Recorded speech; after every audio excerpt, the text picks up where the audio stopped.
শ্যামটো এতিয়া আৰু গোৱালপাৰা ধুবুৰীলৈ ব্যস্ত গোটেই অসমত মাটি লোৱা শেষ ধুবুৰী আৰু গোৱালপাৰা বাদ আছিল যে পঞ্চায়ত ইলেকশ্যন হ'ল হোৱাৰ পিছত এটা সেট এজিপি জিকিলে জিলা পৰিষদ এটা বিজেপি জিকিলে তেতিয়া অলপতো ইণ্টাৰেষ্ট দিলে ইণ্টাৰেষ্ট দিয়া দিন কি কাৰণত আহিলে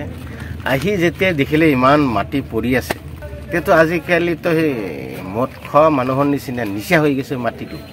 যেই মাটি দেখা পাইছে ক'ত কেনেকুৱা মাটি আছে দেখি এতিয়া গোটেই মাটিটো মুখ্যমন্ত্ৰী এতিয়া ক'ত কাক কা হিচাপত দিব তেওঁ জানে ওপৰালা জানে এতিয়া হাসিলে বিলত এতিয়া কি কৰিব মই আগতে কৈছিলোঁ যে এই বিলটো যি লিচি আছে সেই লিচিৰ লগত যিকেইটা পাৰ্টনাৰ আছে এই মানুহখিনি এইখিনি উচ্ছেদ কৰিল ঠিক আছে এতিয়া শুনা পাই আছোঁ ইয়াতে বনাঞ্চল কৰিব শুনা পাই আছোঁ ইয়াতে টুৰিজিম প্লেচ কৰিব মানে কি থৈ কি কৰিব তেওঁ নিজে নাজানে এটা অসমৰ কোনো কাম নাই এটাই কাম গোৱালপাৰা ধুবুৰী কি কাৰণত এতিয়া গৰুৰ মাংস হওক গাহৰিৰ মাংস হওক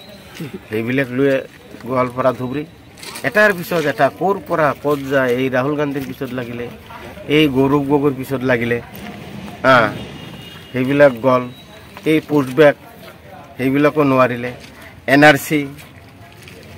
চিৰ নাম থকা মানুহক বাংলাদেশত দিব সেইবিলাকতো নোৱাৰিলে য'তে যাই আছে তাতে মোক ঠেকেছা আহি এনেকুৱা পজিশ্যনত আহিছে এতিয়া মোৰ লেভেলত আহিছে মোৰ লগত যুঁজি আছে মোৰ ভাল লাগিছে যুঁজত মই পাৰোঁ নোৱাৰোঁ বেলেগ কথা কিন্তু মুখ্যমন্ত্ৰী এজনে মোৰ লগত যে যুঁজিব আহিছে মোৰ সেইটোৱে ভাল লাগিছে সেইটোৱে আনন্দিত অনুভৱ কৰি আছোঁ বাকী একো নাই তেওঁ কৈছে এইটো হিন্দু চিট আছিল ইনডাইৰেক্ট মোক বিলং কৰিছে মই মুছলিম চিট কৰি দিলোঁ তেওঁ গোৱালপাৰা ইতিহাসে নাজানে মোৰ লগত খং কৰিবলৈ হাছিলা বিল ভাঙিছে মানে অবাস্তৱ কথা হাছিলা বিলৰ নামো তেওঁ নাজানে মই হাছিলা বিলৰ কথা কেতিয়া তেওঁক ক'লোঁ কোনোদিনো কোৱা নাই মই হাছিলা বিলৰ কথা কৈছিলোঁ ইনচাৰ্জ মন্ত্ৰীক 2 বছৰমান আগত মই ইয়াতে এভেকশ্যন কৰিবলৈ নিদিওঁ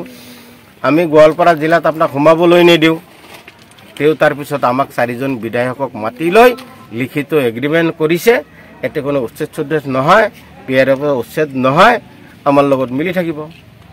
হঠাৎ পঞ্চায়ত ইলেকশ্যনৰ বাবে এই পৰিৱৰ্তন মোৰ লগত জেদ কৰি হাছিলা বিল ভাঙিছে এনেই কৈ আছে কথাবিলাক হয় মই কৈছোঁ এটা ঘৰ ভাঙিব নিদিওঁ মই কেতিয়া কৈছোঁ যেতিয়ালৈকে ফৰেষ্টত ৰাবাৰ বাগান থাকিব তামোল বাগান চাহ বাগান কল বাগান পাম অইল থাকিব তেতিয়ালৈ এটা ঘৰ ভাঙিবলৈ নিদিওঁ কেনেকৈ নিদিওঁ আইনৰ মাধ্যমত নিদিওঁ সেইখিনি থাকিলে আমি কোৰ্টত যাম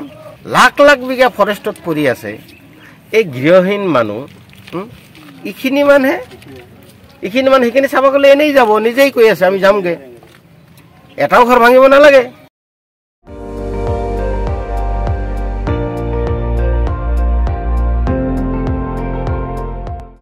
আপুনি চাই আছে ND24